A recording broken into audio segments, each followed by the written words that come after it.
नमस्कार, जय हिंद साथियों। एक बार फिर से आप सबका बहुत बहुत स्वागत है। साथियों, आप सब लोग देख रहे होंगे इस समय बहुत चर्चा में है श्रद्धा मर्डर केस। इसमें एक प्रेमी अपने प्रेमिका के 36 टुकड़े कर दिए शरीर के और उसको फ्रिज में छिपा के रखा था। बाद में उसको 17 से 18 दिन के बाद एक एक टुकड़ा बाहर फेंकता था और इस तरह से उसने पूरे टुकड़े को गायब कर दिया और लास्ट में बहुत दिनों के बाद वो फिर पकड़ा गया। ये बहुत चर्चा में है। मैं इस पर बात नहीं करूंगा कि श्रद्धा कौन थी, आफ्ताब कौन था, किस जाति के थे, किस धर्म के थे, इससे कोई लेना देना नहीं है। ये सब कुछ आप जान गए हैं। आज मेरा फोकस ये है कि आखिर ऐसी घटनाएं क्यों हो रही हैं, क्या इन घटनाओं को टाला जा सकता है।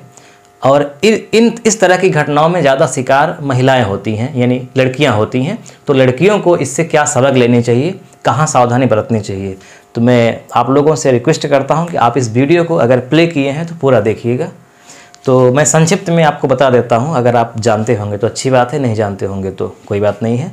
महाराष्ट्र में मुंबई है। मुंबई में कॉल सेंटर में एक लड़की काम करती थी जिसका नाम था श्रद्धा वालकर, उसका पूरा नाम था। अपने फैमिली के साथ मुंबई में रहती थी। वहीं मुंबई में एक दूसरा आफ्ताब आमीन पूनावाला नाम का लड़का था और वो डेटिंग ऐप में प्रोफाइल बनाया था। डेटिंग ऐप आप जानते होंगे इसके बारे में, दोस्ती करने का ऐप होता है, फिर बहुत फ्रॉड भी होता है इसमें। तो डेटिंग ऐप में एक्टिव था वो। डेटिंग ऐप में लड़की भी एक्टिव थी। दोनों से दोस्ती हो जाती है उसी में। फिर दोस्ती बहुत परवान चढ़ती है और दोनों फिर शादी करने के लिए तैयार हो जाते हैं। मतलब दोनों लिव इन रिलेशन में रहने लगते हैं। आजकल ये नया प्रचलन में आ गया है शब्द लिव इन रिलेशन, मतलब बिना विवाह किए ही पति पत्नी की तरह रहना।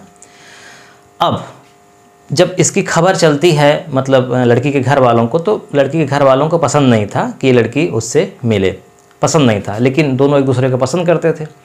लड़का सेक का काम करता था, जो सब्जियां काटते हैं, और लड़की कॉल सेंटर में काम करती थी। जब वहाँ पे मंजूर नहीं हुआ मतलब घर वालों को इन लोगों का मिलना, तो लड़की भागकर लड़के के साथ दिल्ली चली गई। छतरपुर इलाके में दिल्ली चली आई। मतलब माँ बाप की मर्जी के खिलाफ लड़की ने कहा मेरी उम्र 25 साल है, मैं अपनी मालकिन हूँ, मैं स्वतंत्र हूँ, मेरे जीवन पर आपका कोई अधिकार नहीं है, मैं अपना निर्णय खुद कर सकती हूँ। और ऐसा कह करके वो चली आई लड़के के साथ। लड़का 26 साल का था और लड़की 25 साल की। लड़का 28 साल का था और लड़की 25-26 साल की। दिल्ली में आकर के रहने लगे। तो इन दोनों के बीच में लड़ाइयाँ होने लगी, जैसा कि न्यूज़पेपरों में दे रहा है कि इन दोनों के बीच में आए दिन लड़ाइयाँ शुरू हो गई। वो लड़ाइयाँ किस लिए होती थी? क्योंकि दोनों डिपेंडेंट थे, दोनों पैसा कमाते थे एक तरह से। लड़की थोड़ा सा वीक थी, लड़का ठीक ठाक था।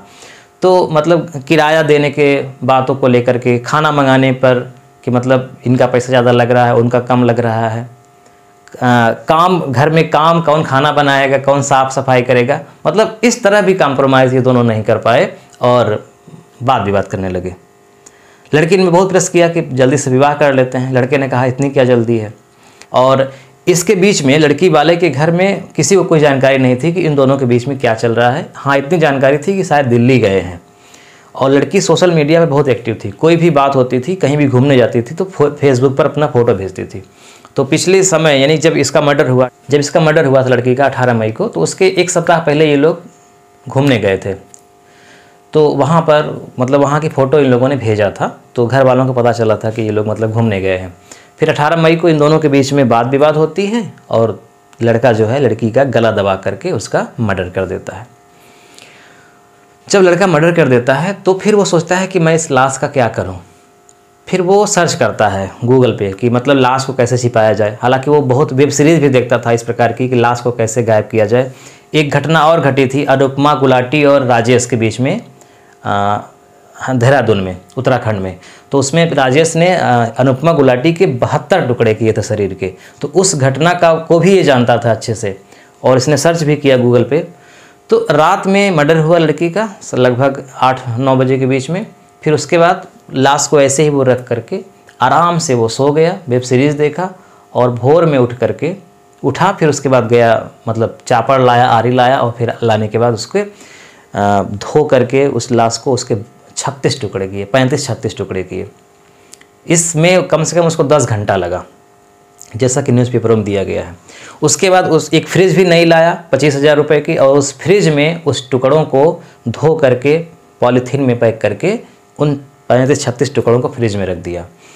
और लगभग 17-18 दिन तक उस फ्रिज में वो पड़ा रहा टुकड़ा। सबसे ख़ास बात कि जब वो फ्रिज में वो लाश का टुकड़ा था, मतलब शरीर के अंगों का टुकड़ा था, उसी के बीच में लड़के ने एक दूसरी लड़की से प्रेम किया, डेटिंग ऐप के माध्यम से ही।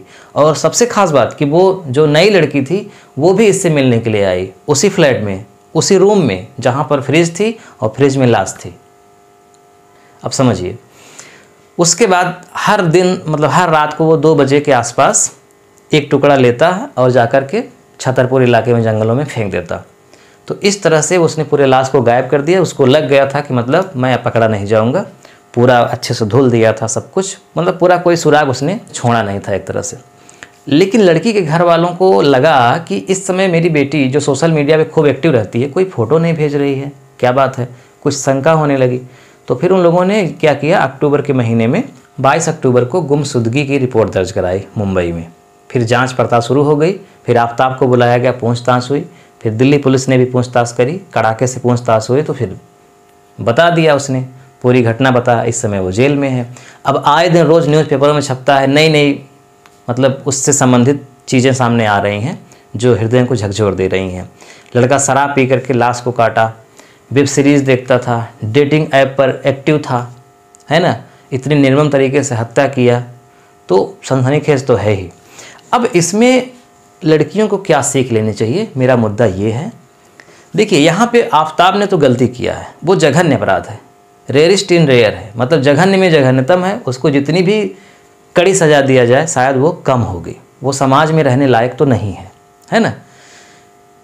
बहुत गलत किया भाई। किसी को आप जो है इस तरह से प्रेम के जाल में फंसाएंगे और फिर शादी के लिए उससे कहेंगे, उसका, है ना, उसका मिसयूज करेंगे, और फिर अंत में जब वो शादी के लिए दबाव बनाएगा तो आप उसको इतनी बेरहमी से मार देंगे। तो इससे कुत्सित कार्य क्या हो सकता है। उसको तो कड़ी से कड़ी सज़ा मिलनी ही चाहिए।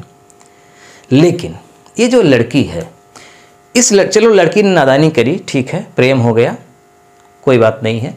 लेकिन उसके बाद जब लड़के की असलियत तुमने जान लिया कि ये लड़का ठीक नहीं है ना, अभी से ही हमसे लड़ाई करने लगा, अभी से ही झगड़ा करने लगा, विवाह नहीं हुआ है उसके पहले ही आए दिन चालाकी दिखाने लगा कि यहाँ मेरा पैसा नहीं खर्च होगा, यहाँ तुम्हारा पैसा खर्च होगा, बर्तन इस समय मैं नहीं धुलूंगा, तुम धुलोगी, खाना मैं नहीं। जब शादी के पहले ही ऐसी बातें होने लगी, मनमुटाव होने लगा, तो आप क्या उम्मीद रख रही हो जीवन भर के लिए। उसको छोड़ देना चाहिए था। गलती आपने किया, ठीक है, प्रेम हुआ, एक साथ रहे, लिव इन रिलेशन में रहे। अब आजकल प्रचलन में है तो कानूनी रूप में सही है, तो कौन इसको कहे कि गलत है या सही है। लेकिन सामाजिक रूप में, समाजशास्त्री में भी ये 2 वर्ग हैं इसमें। कुछ लोग कहते हैं ठीक है, कुछ लोग कहते हैं बहुत गड़बड़ है। हमारी भारतीय संस्कृति के अनुसार तो कहते हैं बहुत गड़बड़ है। लेकिन कानून ने अगर मान्यता दे दिया है कि 18 साल के ऊपर लड़की है या लड़का है तो दोनों साथ में रह सकते हैं, कोई मना नहीं कर सकता। तो इसमें समाज कुछ कर भी नहीं सकता। लेकिन जो भी है, अच्छा है या बुरा है, आप लिव इन रिलेशन में रह रही हैं। लेकिन जैसे ही आपको उसकी सच्चाई का पता चल गया तो क्या ज़रूरत थी उससे जोर ज़बरदस्ती करने की कि नहीं विवाह करो ही। आप विवाह कर भी लेंगी या वो कर लेगा विवाह, तो कौन सा तीर मार देंगी, क्या होगा, जीवन तो नरक हो जाएगा ना आपका। आपको वहाँ से किनारा कर लेना चाहिए था। मैं ये नहीं कह रहा हूँ कि लड़की की इसमें गलती है, लड़का की तो बहुत बड़ी गलती है, उसको इतनी कड़ी सज़ा मिलनी चाहिए कि एक मिसाल बने।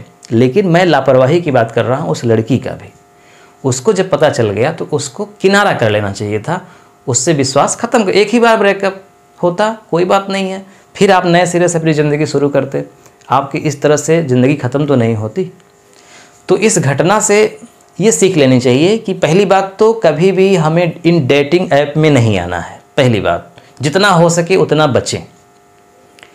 और अगर किसी अजनबी पे हम अगर विश्वास कर भी रहे हैं तो आंख बंद करके विश्वास न करें। किसी ने कहा है, दर्शन शास्त्र में कहा गया है, किसी ने कहा है कि जब भी हम किसी अजनबी को पहली बार मिलें, वो किसी भी क्षेत्र में हो, दोस्ती के ही क्षेत्र में नहीं, व्यापार के भी क्षेत्र में हो सकता है, किसी भी क्षेत्र में हो सकता है, जब भी हम किसी अजनबी से मिलें उसको अच्छा इंसान हम माने ही ना, हम उसको शक की नज़र से देखें। हम उस पर जितना शक करना चाहते हैं उतना शक करें, क्योंकि अगर वो अच्छा होगा तो उसकी अच्छाई एक दिन सामने आ ही जाएगी। लेकिन अगर हम शक की नज़र से उसको देखेंगे तो हम उससे अलर्ट रहेंगे, सावधान रहेंगे, हमारा उनसे नुकसान नहीं होगा। लेकिन पहली ही नज़र में, पहली ही बार अगर हम आंख बंद करके विश्वास कर लिए तो अगर वो अच्छा है तो चलो ठीक है, राम भरोसे ठीक हो गया, सही बात है, लेकिन अगर वो बुरा है तो हमारा हश्र यही होगा। तो हमें जब भी किसी से मिलें अगर तो हम उसको आंख बंद कर उस पर भरोसा न करें। कितनी भी मीठी चिकनी चुपड़ी बातें वो करे, हमें उस पर शक करना ही चाहिए। माँ बाप के लिए ये सीख है कि हमारा बच्चा क्या कर रहा है, पूरी निगरानी रहनी चाहिए। सोशल मीडिया पे कहाँ कहाँ एक्टिव है, कहाँ कहाँ घूमने जाता है, क्या पढ़ाई कर रहा है, किस प्रकार के उसके दोस्त हैं, कहाँ काम कर रहा है, हर एक एक्टिविटी को देखना चाहिए। और जैसे ही लगे कि राह भटक रहा है या भटक रही है, उस पर शुरुआत में ही लगाम लगाने की कोशिश करनी चाहिए।